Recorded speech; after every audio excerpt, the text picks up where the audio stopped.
Bu yerda nima bo'ldi? Dev qomat. Buni o'qilgan bo'lishi mumkin. Kim? U haqida eshitmaganingdan hayronman. Tuxumdan atigi 2 kun avval chiqqandim. O'sha dev qomat deganingiz kim bo'ldi? Bu chivinzodalar avlodidan kelayotgan afsonalardan biri hisoblanadi. Ota-bobolarimiz uni topib oldi va bir qarashda mo'jiza deb o'ylashdi. Cheksiz oziq-ovqatga ega bo'lgan ushbu mavjudot sekin va beo'xshov harakat qilsa ham, uni bir o'zida butun avlodimizni boqishga yetarli qon bor edi. Aynan shunday qilib, kun-tun ota-bobolarimiz ushbu mavjudotdan qon yig'ishni boshlashdi. Lekin ular chegarani unutishdi. Dev qomat uyg'ondi. Havoni o'zi qizidi. Shamoldan momaqaldiroqlar tovushi kelardi.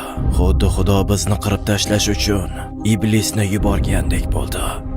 Biz unga urush e'lon qildik. Har tomondan chaqirdik, jarohatlardik, qonini ichardik. Kichik janglarda biz g'olib bo'lib kelayotgandik. Lekin har kuni u qayta uyg'ona olardi. Boqiy hayot kechiruvchi, shikast yetkazib bo'lmaydigan.